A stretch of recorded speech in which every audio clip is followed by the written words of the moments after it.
नमस्कार दोस्तों।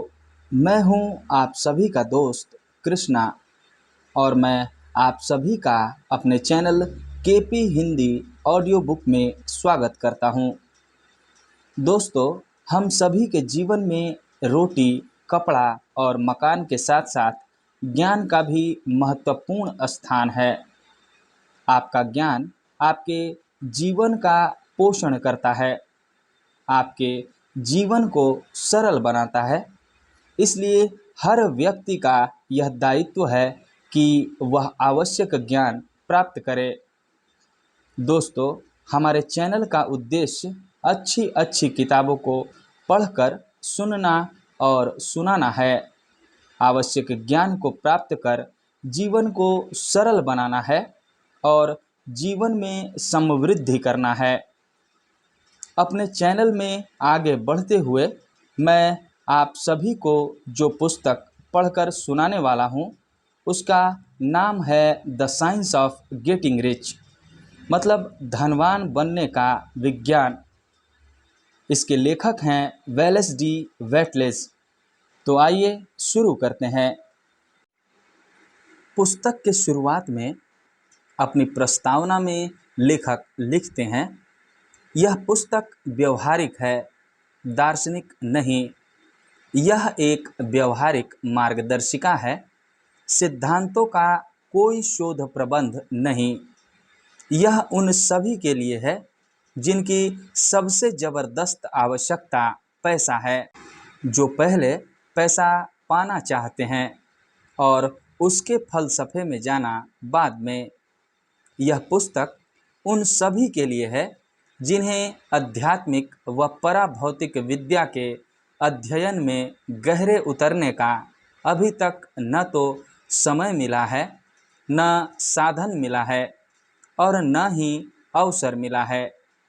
लेकिन जो परिणाम चाहते हैं, जो फल चाहते हैं और अपने कार्यों का आधार विज्ञान के निष्कर्षों को बनाना चाहते हैं, वह भी उन तमाम प्रक्रियाओं में से गुजरे बिना ही कि जिनसे गुजरकर इन निष्कर्षों पर पहुंचा गया है।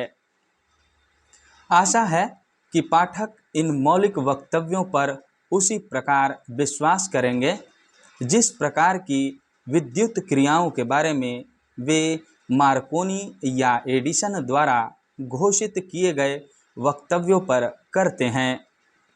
उनमें वे ऐसे विश्वास करते हैं जैसे कि निर्भय व निःसंकोच रूप से उनके अनुसार चलकर वे उन्हें सही सिद्ध कर देंगे। जो कोई भी इस पुस्तक में दिए गए वक्तव्यों के अनुसार चलेगा, वह निश्चित रूप से धनवान बनेगा, क्योंकि यहाँ बताया गया विज्ञान एक यथार्थ विज्ञान है जिसका विफल होना असंभव है। फिर भी जो लोग दार्शनिक सिद्धांतों में उतरकर छानबीन करना ही चाहते हैं ताकि अपने विश्वास का वे कोई तार्किक आधार सुनिश्चित कर सकें, उनके लिए मैं कुछ ऐसे लोगों के वक्तव्य प्रस्तुत करूंगा जो इस विषय में अथॉरिटी कहे जाते हैं।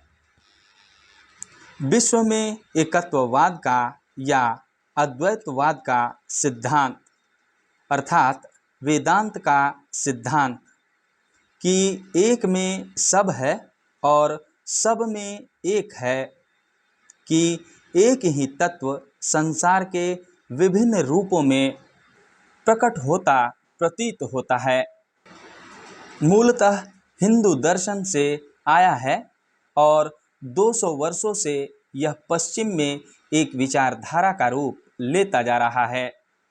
यह सिद्धांत पूरब के सभी दर्शनों का आधार रहा है और पश्चिम के दार्शनिक देकार्त, स्पिनोजा, लिबंटज, शोपेनहावर, हीगल और एमर्सन के दर्शन का भी। जो पाठक इसके आधार तक गहराई में पहुंचना चाहते हैं, उन्हें मेरी सलाह है कि वे हीगल और एमर्सन को स्वयं पढ़ें। इस पुस्तक को लिखने में मैंने सादगी, स्पष्टता व सरलता का विशेष ध्यान रखा है ताकि हर कोई समझ सके। यहाँ बताई गई कार्य योजना दर्शन शास्त्र के निष्कर्षों पर बनाई गई है। यह पूरी तरह से परीक्षित है, परखी हुई है और व्यवहारिकता की सर्वोच्च कसौटी पर खरी उतरी है। यह काम करती है और यह कारगर है। अगर आप यह जानना चाहते हैं कि ये निष्कर्ष कैसे निकाले गए हैं तो आप उपर्युक्त लेखकों को पढ़ें। लेकिन अगर आप उनके दर्शन के निष्कर्षों को सीधे अपने व्यवहार में प्रयोग करना चाहते हैं तो इस पुस्तक को पढ़ें और ठीक ही वैसा करें जैसा करने के लिए यह पुस्तक कहती है। Wallace D weightless. अध्याय 1, धनवान होने का अधिकार। गरीबी की तारीफ में कितने ही गीत गाए गए हों, लेकिन यह निर्विवाद सत्य है कि धनवान हुए बिना वास्तव में एक परिपूर्ण और सफल जीवन नहीं जिया जा सकता। कोई भी व्यक्ति अपनी प्रतिभा और आत्मविकास की यथासंभव उच्चतम स्थिति तक तब तक नहीं पहुंच पाता है जब तक कि उसके पास धन प्रचुर मात्रा में न हो, क्योंकि अपने व्यक्तित्व को पूरी तरह प्रकट होने देने के लिए और अपनी प्रतिभा को पूरी तरह विकसित होने देने के लिए उसे बहुत सारी चीज़ों की आवश्यकता पड़ती है और उन चीज़ों को वह तब तक नहीं हासिल कर सकता जब तक कि उन्हें खरीदने के लिए उसके पास पर्याप्त धन न हो। व्यक्ति इन चीज़ों का प्रयोग करते हुए ही अपना मानसिक, आत्मिक व शारीरिक विकास करता है। लेकिन समाज की व्यवस्था कुछ ऐसी है कि इन चीज़ों का स्वामी होने के लिए उसके पास धन का होना आवश्यक है। इसलिए किसी भी प्रगति व उन्नति के लिए व्यक्ति को धनवान होने का विज्ञान आना ही चाहिए। हम में से हर किसी के जीवन का लक्ष्य होता है विकास, विस्तार और उत्थान, और हर किसी का यह जन्म सिद्ध अधिकार है कि वह हर उस विकास, विस्तार और उत्थान को प्राप्त करे जिसे प्राप्त करने की उसमें योग्यता है, क्षमता है। व्यक्ति के जीने के अधिकार का अर्थ यह है कि उसे उन तमाम चीज़ों को हासिल करने का सहज और अबाध अधिकार प्राप्त है जो कि उसके संपूर्ण मानसिक, आध्यात्मिक और शारीरिक विकास के लिए आवश्यक है, या दूसरे शब्दों में कहें तो उसे धनवान होने का अधिकार है। इस पुस्तक में धन का मैं कोई अलंकारिक बखान करने नहीं जा रहा हूँ, क्योंकि सचमुच धनवान होने का अर्थ यह नहीं है कि थोड़े से ही संतुष्ट व तृप्त हो जाया जाए। अगर कोई व्यक्ति अधिक को भोगने और आनंद उठाने के योग्य व सक्षम है तो उसे थोड़े में संतुष्ट व तृप्त नहीं हो जाना चाहिए। प्रकृति का प्रयोजन ही है जीवन का विस्तार होना, वृद्धि व उन्नति होना और हर किसी के पास वह सब होना जो जीवन की शक्ति, चारुता, सुंदरता और समृद्धि के लिए आवश्यक हो। थोड़े में संतुष्ट हो रहना पाप है। जो व्यक्ति जैसा जीवन जीना चाहता है और जिसके लिए वह सक्षम है, यदि वह सब उसके पास है तो वह धनवान है।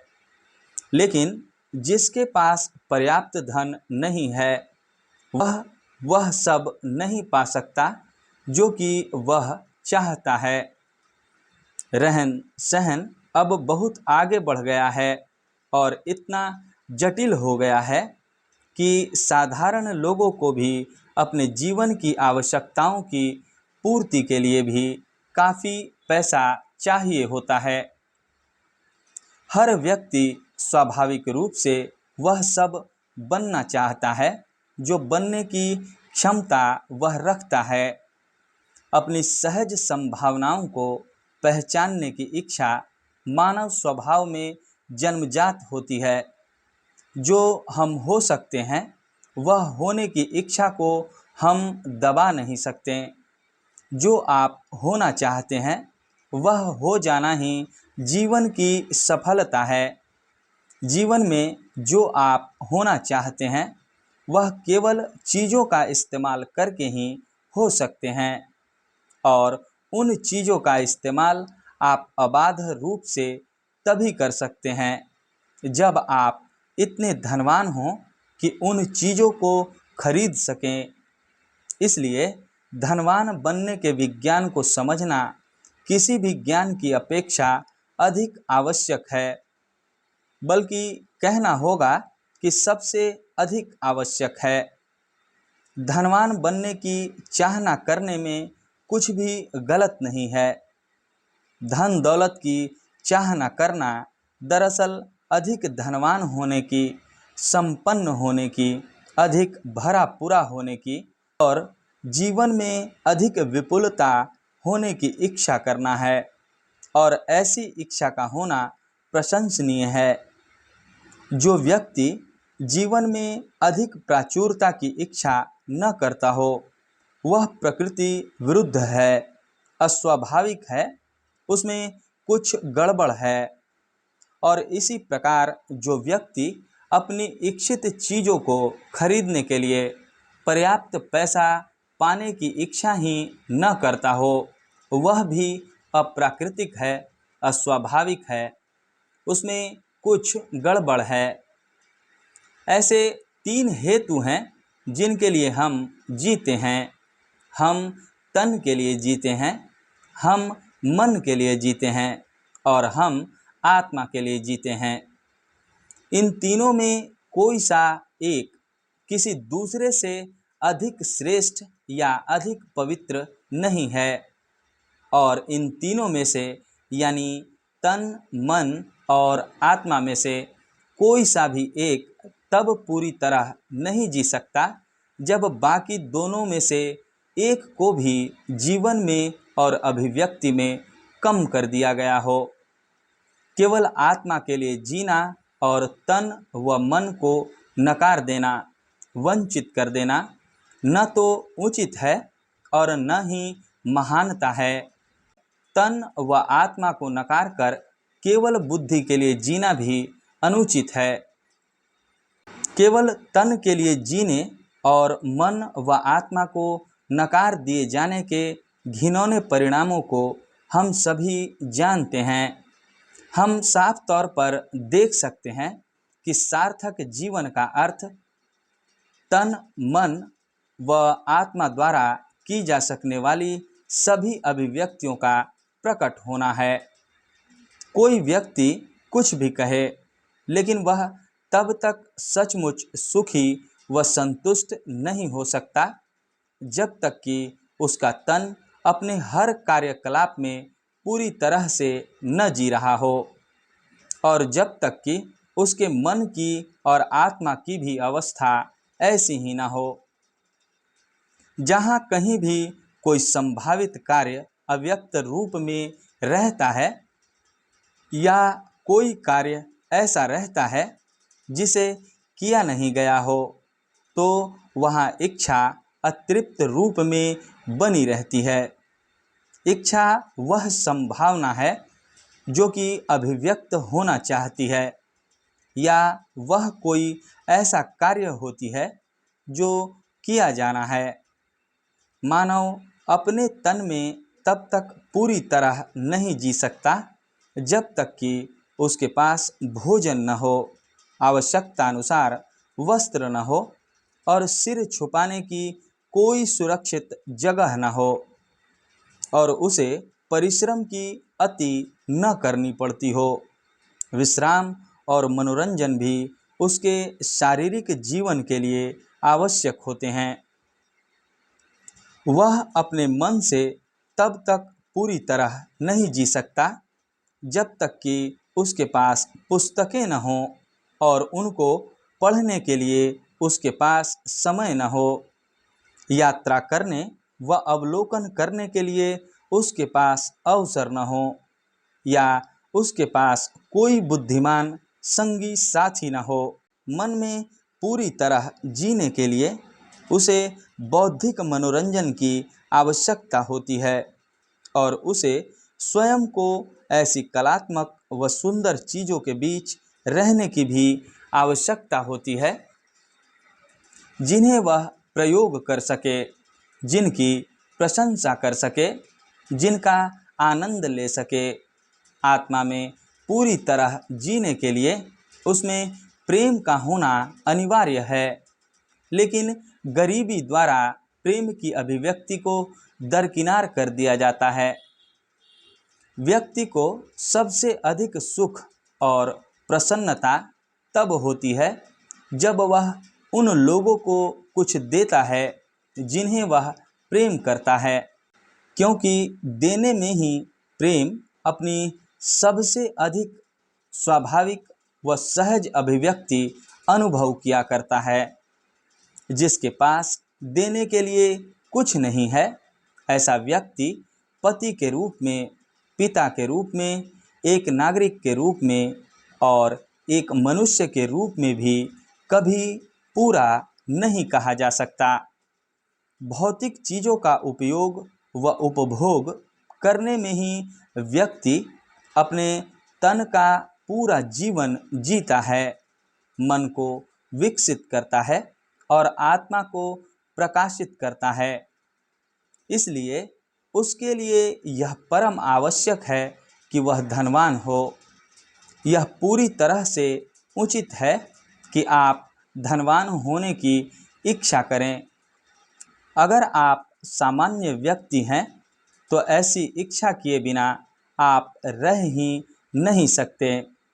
यह पूरी तरह से उचित है कि आप अपनी पूरी तवज्जो धनवान होने के विज्ञान पर लगा दें, क्योंकि जितनी भी शिक्षाएं हैं, जितने भी सबक हैं, उनमें यह सबसे श्रेष्ठ व सबसे अधिक आवश्यक सबक है।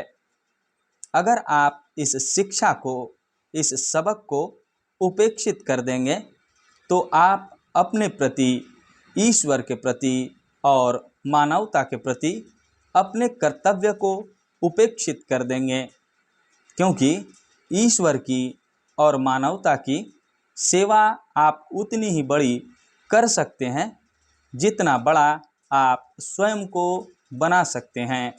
धन्यवाद।